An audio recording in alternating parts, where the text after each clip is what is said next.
This is why you need 30 minutes today. Not tomorrow, not after you find time.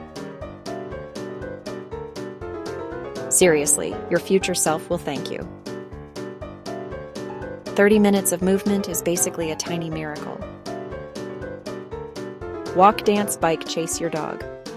It doesn't need to be perfect. In half an hour, your mood chemicals get a boost, focus sharpens, and stress hormones take a timeout.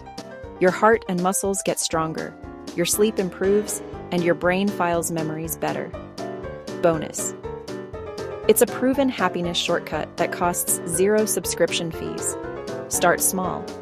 2 15-minute bursts, or 1 30-minute groove session while your coffee brews. Consistency beats intensity. Do it regularly and watch tiny changes balloon into big wins. Go move. Your future self is already high-fiving you.